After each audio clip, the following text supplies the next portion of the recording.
Ngayon ba, do you regret teaming up with President Ferdinand Marcos during the 2022 elections?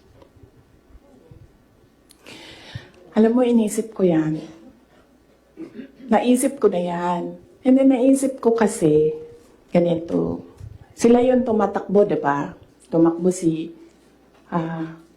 BBM, tumakbo si Lenny. So, either lang naman sa kanila yung mananalo noon. Tapos mayor ako ngayon. Imagine natin, parallel world na either sa kanila ang president and then ako ang mayor. So I'm sure, lahat ng mga nakapalibot sa kanila, magtitingin pa rin sila sa akin doon sa Davao City. Hahabulin pa rin nila ako doon sa Davao City because tinitingnan nila. Yung mga nakapalibot sa kanila, wala na yan silang pakialam kasi president na sila, di ba? Pero yung mga nakapalibot sa kanila, may pakialam. Kasi sila yung tumitingin ng future. Sila yung tumitingin ng 2028. And then, meron akong realization yan because ang nagsabi sa akin yan, si former Senate President Manny Villar. Sabi niya, wala kang kawala dyan. Saan ka man magtago, saan ka man pumunta, hahabulin ka nila kasi tinitingnan nila ang 2028. So, I don't regret running for Vice President. Kasi imagine nyo, kung mayor ako, tapos hinahabol nila ako ngayon. Diba? Napakadali nila ako i-suspend. Napakadali nila ako kasuhan. Napakadali nila ako tanggalin sa pwesto as mayor. Ngayon, hindi nila ako matanggal.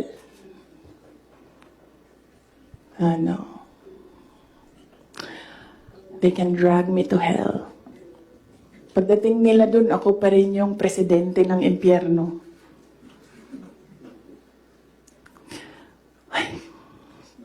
Yes. Yes. Pahiram ako ng ballpen, lagyan ko lang ng note ko saan ako nag-stop kasi para alam natin saan tayo mag-start. Mamaya. Kung sinabi niyo po na hindi kayo nagsisi na tumakbo kayo for Vice President, pero nagsisi po ba kayo na nakipag-tandem kayo kay President Bongbong Marcos? Hindi man ako na-request ni VP Lenny na tumakbong Vice President niya. No, hindi ko pinagsisihan yung pagtakbo ko as Vice President. And hindi ko din pinagsisihan na nakipagtandem ako sa kanya. I'm sure merong rason ang Diyos kung bakit ako nilagay dito sa upuan na ito, sa ilalim ng seal na yan.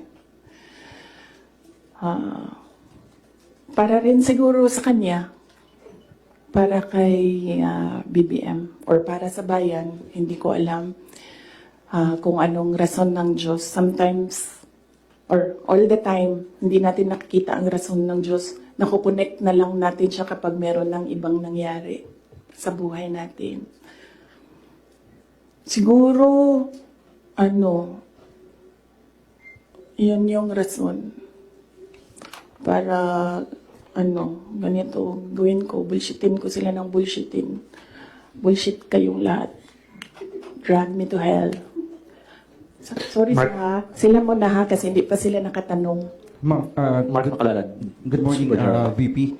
Since wala po kayong intention to run for Vice President from the very beginning, can we say na napilitan ba talaga kayo, and without yung call ni Senator Amy, masasabi nyo ba na nagamit lang kayo para lang manalo si President Bongbong Marcos sa pagkapangulo? Napilitan, hindi. Very rational yung decision making ko sa pagtakbo as Vice President. Sinabi ko kanina. Ganon din ginawa ko. Nilista ko yung positive, nilista ko yung negative. Nandun yung positive, sinabihan ko yung pamilya ko, tell me the negatives. So, Ano yung isang tanong? Nagamit. Yes. Clear naman yun. Tinanong ko, bakit ako? And then she said, matatalo kami ni Lenny kung di mo dalhon ang mga Bisaya. Kaya nagbigay ako ng options. Bisaya tanan. De La Rosa, Bongo, Manny Pacquiao. And then she said na hindi kakayanin. Except for Manny Pacquiao, hindi naman siya nagsabi na hindi kakayanin. Ang sinabi lang niya, nag-refuse si Senator Manny Pacquiao. So, of course, ginamit nila ako para manalo sila. Obvious naman yun. Gusto niyo makita yung survey? Hindi ko siya dala. Pero next time dalhin ko and then pwede kayo tumingin pero hindi kayo pwede magpicture. Ma'am, yes, ma'am. Joel, DWIC. Yes. Ma'am, good morning. Ayong buntag, ma'am. So, tanaw ni mo, ma'am, sa tingin mo, ma'am, dapat tumakbo na lang po kayong presidente? Hindi din. Kung papabalikin ako, tatakbo kang Vice President. Lagay ko dyan. Drag me to hell. Ma'am Marlene po from Radyo sa Estrada. Here po, ma'am. Yes, ma'am. Ma'am, having said na hindi mo kasalanan na hindi marunong maging presidente, yung nakaupo ngayon, ibig sabihin ba ma'am, hindi po kayo kontento sa trabaho po ni Pangulo? Kaya nga umalis ako, di ba, sa administration. Hindi ko na gusto yung mga naririnig ko dun. Hindi ko na gusto yung mga nakikita ko dun. Kayo, kung gusto nyo ng pera, natatakot kayo, kayo lang. Huwag nyo na ako isali. The reason why, noong 2016, ito, sidebar na lang ito, hindi ito kasali, lalo tayong tatagal nito. Huwag na yan. Sige. Ay hindi. Hindi ko na gusto. Kung presidente nyo siya, okay lang. Ako, hanggang vice president lang ako. Hanggang number 2 lang itong bansa na ito. Wala itong number 1 para sa akin. Yes. Bea, Ma'am Boracho. Yes po. Hi ma'am, kanina po kasi sinabi nyo na, ma'am here. Yes.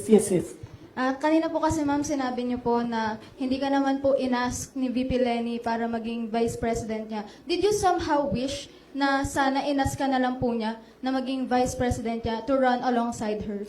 Hindi, ma'am. Uy, ginuukok og nidaog si Lenny. Gukdon, manggihapon na nila si PRD, di ba? Mag-ICC, gihapon na. Ay, samot na.